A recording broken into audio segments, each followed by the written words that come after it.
오늘도 중국 공산당의 내밀한 속을 들여다보는 중국 관찰 시간입니다. 오늘 아주 중요한 내용을 말씀드리고자 합니다.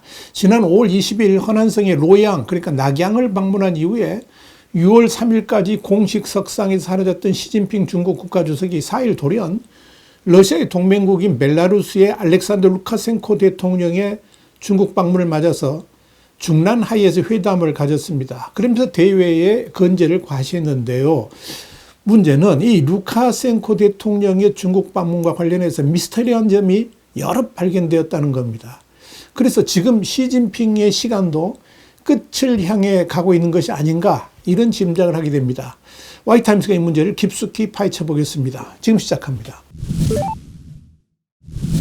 중국 공산당 기관지인 인민일보는 5일 전날 시진핑 주석이 베이징의 중란하이에서 벨라루스의 루카센코 대통령을 만났다면서 루카센코 대통령은 이번이 15번째 중국 방문이며 매번 중국과의 깊은 우정을 진심으로 느꼈으며 벨라루스는 중국과의 관계를 확고히 발전시키고 중국과의 협력을 적극적으로 추진할 것이다, 이렇게 밝혔습니다. 그런데 눈여겨볼 것은 이 루카센코와 시진핑 간의 만남에 대해서 중국 관영 매체들은 전혀 보도를 하고 있지 않다가 벨라루스의 관영 벨라루스 통신, 그러니까 벨타가 뉴스를 타전하고 나서야 중국 관영 매체들도 소식을 전하기 시작했고, 그것도 처음에는 사진도 없이 텍스트로만 기사를 올렸다가 여러 의혹들이 터져 나오니까 그때 사진도 게재하기 시작했다는 겁니다. 구체적으로 좀 보자면 이렇습니다. 루카센코가 베이징에 도착한 것은 6월 2일입니다. 그리고 4일 중국을 떠났습니다. 그런데 이제까지 중국 관례라면 외국 정상이 베이징에 오기 전부터 또 도착하면 즉시 뉴스로 타전되고 또 인민대회당에서 의례적인 환영 행사를 갖습니다. 당연히 중국 외교부도 이를 공식적으로 발표를 하고 인민일보는 이를 일면에 게재하는 것이 마땅하죠. 그런데 루카센코의 베이징 도착에 대해서 중국 외교부는 이런 방구도 없었고요. 또 관영 매체들도 전혀 보도를 하지 않았습니다. 실제로 중국 관영 신화통신이 루카센코의 중국 방문을 최초 보도한 시각은 6월 4일 12시 58분 4초입니다.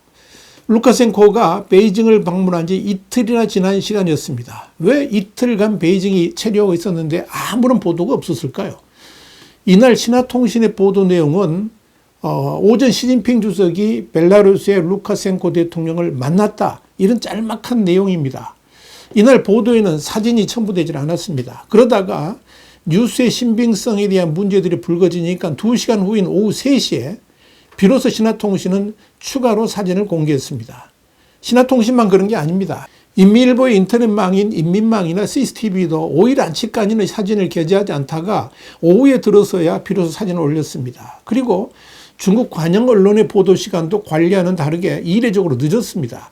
4일 오전 시진핑이 루카센코와 회담을 가졌는데 신화통신이 공개적으로 보도한 것은 오후 1시입니다. 그러면서도 사진을 첨부하지 않은 겁니다. 이는 그간의 중국 관영 매체의 보도 태도하고는 확연히 다른 겁니다. 신화통신마저 이렇게 늦장을 부린 이유는 과연 무엇일까요? 무슨 정치적 배경이 있는 것은 아닐까요? 이상하지 않습니까? 의도적으로 이 루카센코의 중국 방문을 보도하기 싫어하는 눈치가 여기서 보입니다. 또 중국 공산당의 매체들이 이례적으로 이 루카센코와의 정상간 만남에 대해서 왜 이렇게 조용히 단신 정도로만 취급하고 있을까요? 의도적으로 조용히 다루고 있고 또 축소하려는 움직임이 역력해 보입니다. 도대체 왜 이러는 것일까요? 그런데 정작 주무부처인 외교부까지 루카센코의 방문에 대해서 시큰둥하게 반응을 했습니다. 3일 루카센코 대통령의 베이징 방문을 인지한 기자들이 여기에 대해서 질문을 하니까 외교부 대변인이 뭐라 그랬냐면 중국 측은 적절한 시기에 관련 정보를 발표할 것이다, 이렇게만 답을 했습니다. 이거 아주 이상한 것 아닙니까?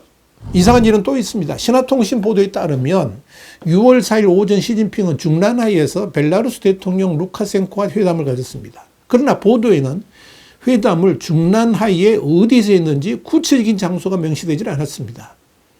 중란하이는 중국 공산당 중앙위원회가 공무원, 그러니까 국무회의가 열리는 곳이죠. 그리고 그 사무소가 위치한 곳인데, 이 시진핑 이번 회담을 중란하이에서 진행한 것은 과거 통상적인 외빈 회담과 만찬 장소였던 나오이다이, 그러니까 우리가 조오대라 그러죠. 이 나오이다이 국빈관이 아니라 새로운 장소였습니다. 이제까지는 보통 외국 국가 수반이 중란하이를 방문하면 1773년에 건립된 걸융제의 별궁인 다오이타이의 국빈관인 양원제이, 그러니까 양원제라고 하는데 이 양원제에서 열렸습니다. 실제로 지난 2023년 12월 4일 베이징을 방문했던 루카센코와의 회담도 양원제이에서 진행된 바 있습니다. 그런데 벨라루스 국가통신사, 그러니까 벨타 보도에 따르면 시진핑은 루카센코와의 회담에서 옆이 바로 내 사무실이다, 여기서 당신을 접대하는 것은 처음이다, 이렇게 말했다고 합니다. 이건 극히 이례적입니다. 한마디로 공개적인 격식 있는 장소가 아니라 아주 사적인 장소에서 만났다는 겁니다. 그래서 사진을 보면 국기가 아예 없습니다. 의문이 가는 건 또 있습니다. 중국과 벨라루스 정상 간의 만남인데 그 자리에 반드시 배석해야 될 차이치 중국 공산당 서기 겸 중앙정치국 상무위원도 없었습니다. 인민일보는 이날 기사의 마지막에 왕이 외교부장만 참석했다라고 전합니다. 이 역시 관례를 벗어난 것으로 매우 이례적입니다. 지난 2023년 12월 4일과 2024년 7월 4일 시진핑이 루카센코와 두 차례 회담을 가졌을 때는 차이치와 왕이 모두 참석했습니다. 그런데 눈길을 끄는 것은 지난 5월 19일과 20일 시진핑이 허난성을 방문했을 때도 차이치는 동행하지 않았고 단지 허리폭만 동행했을 뿐입니다. 그런데 2025년 이후 시진핑은 랴오닝, 그러니까 1월 22일부터 24일까지 구이저우 3월 17일부터 18일, 윈난 3월 19일부터 20일, 상하이 4월 29일부터 30일, 허난 19일부터 20일을 순차적으로 방문했는데 그때는 모두 차이치가 시진핑을 보좌했습니다. 여기서 눈에 띄는 것은 시진핑의 권력 상실설이 나돈 이후부터는 시진핑의 지방 순시 등에 동행하는 고위 관리들의 급이 상당히 낮아졌다는 점입니다. 지난 허난성 방문 시에 차이치는 시진핑을 따라간 것이 아니라 홀로 허베이성 당산으로 가서 단독으로 조사를 진행했습니다. 이를 두고 차이치가 시진핑과 의도적으로 거리두기를 하는 것이 아닌가 하는 분석도 나왔습니다. 그리고 같은 맥락에서 명색이 국가 수반인 벨라루스의 루카센코와의 만남에 상무위원들이 전혀 배석하지 않았습니다. 그저 외교부장만 달랑 뒷자리에 앉아 있었을 뿐입니다. 이뿐 아닙니다. 과거에는 루카센코가 베이징을 방문하면 중국 공산당 최고 지도자 외에도 상무위원들과도 연쇄회담을 가졌습니다.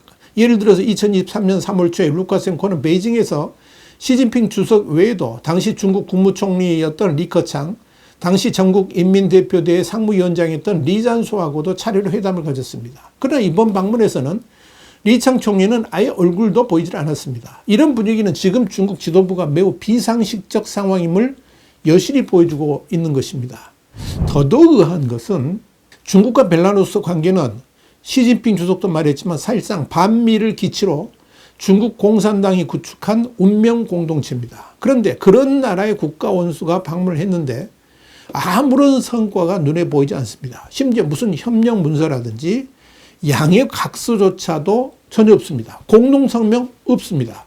심지어 공식적 외빈 행사장인 인민대회당에서의 만찬도 없었습니다. 그저 중란하이의 조용한 밀실, 그러니까 시진핑의 사무실 곁에서 몇 시간 동안 비밀 회담을 하고 떠났을 뿐입니다. 그렇다면 여기서 몇 가지 의문이 생깁니다. 루카센코는 중국 당국이 말하는 것처럼 사전에 계획된 일정에 따라서 중국을 방문한 것일까요? 또 루카센코가 베이징에 도착했는데도 중국 관영 매체들은 왜 침묵을 했을까요? 왜 숨겼을까요? 그리고 루카센코가 명색이 국가 수반인데 왜 인민대회당에서 공식적인 환영 행사를 하지 않았을까요? 하나 더, 벨라루스의 대통령이 방문했는데 방문 당시 국빈 방문이었는지 아니면 다른 형식이었는지, 또 왜 정상 간 만남이 있었는데 양해각서 하나 발표하지 않았을까 하는 점들입니다. 이 모든 것들이 의문투성입니다. 이런 의문과 관련해서 그 실마리를 풀어줄 수 있는 기가 막힌 단서가 하나가 있습니다. 니콜라이 스노코프 벨라루스 제1부총리가 중국 기자들과 인터뷰에서 루카센코 대통령이 이번 방중은 특별한 형식을 취했다면서 이번 방문의 목적은 공식 회담 성격도 아니고 중요한 것은 루카센코 대통령이 베이징을 방문해서 시진핑 주석을 만났다는 사실 그 자체다라고 강조했습니다. 그는 이어서 이런 소통 방식은 세계 어느 정상도 시도하지 않은 형식으로 그저 가족적인 분위기의 오찬을 위한 만남으로 해석하면 좋을 것이다. 그러면서 국제사회는 벨라루스와 중국이 보여주는 우정, 상호 지원, 그리고 공동 발전 모델을 배워야 하며 이는 바로 대통령께서 이번 방문에서 전달한 내용이기도 하다. 이런 강조를 했습니다. 한마디로 루카센코의 이번 베이징 방문이 국빈 방문도 아니고 그렇다고 실무 방문도 아니라 가족적인 오찬을 위한 특별한 방문이라고 설명한 겁니다. 이걸 벨라루스 매체들이 보도를 한 겁니다. 벨라루스 제1부총리의 이런 설명을 어떻게 이해를 해야 될까요?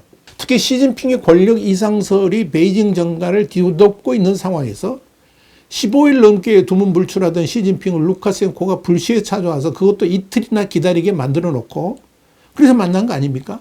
이런 일의 배후에 도대체 어떤 일이 벌어진 것일까요? 이렇게 수없이 많은 의문들이 불거지고 있는 가운데 중국의 관련 소식통들은 루카센코의 베이징 방문에 블라디미르 푸틴이 배후에 있다 이렇게 짐작을 합니다. 여기에 대해서 중국 전문가인 야오체는 자신의 X에 시진핑 주석이 어려운 상황에 처해 있다는 소식을 들은 푸틴이 현재의 상황 파악을 위해서 루카센코를 급히 베이징으로 보낸 것으로 추정된다면서 루카센코의 이번 베이징 방문 목적은 상황에 따라 시진핑을 망명시키는 것까지 포함한 사항들을 논의하기 위한 것이다. 이렇게 분석을 했습니다. 야오치는 그러면서 시진핑이 중국에 계속 주저앉아 있다간 무슨 일을 당할지 모른다면서 최후에는 시진핑이 러시아나 벨라루스로 망명할 수도 있다는 점에서 이를 상의하려고 방문했을 것이다. 그렇게 내다봤습니다. 그래서 루카센코의 베이징 방문이 극히 비공식적으로 극비리에 이루어진 것이고 양 정상의 만남 장소도 극히 이례적으로 중라나이의 사적인 장소에서 이루어졌다라고 보는 겁니다. 이 야오첸의 설명을 듣고 나니까 전후 맥락이 모두 이해가 됩니다.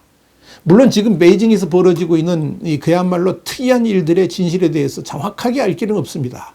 그러나 지금 베이징에서는 정치적 대격변이 조용히 준비되고 있고 그 마지막 날이 그리 멀지 않은 것으로 보입니다. 루카센코의 베이징 방문이 이를 말해줍니다. 우리 와이타임스는 앞으로도 계속 시진핑과 중국 핵심들의 움직임을 두 눈 부릅뜨고 지켜보겠습니다. 와이타임스 중국 관찰 주북이었습니다. 감사합니다.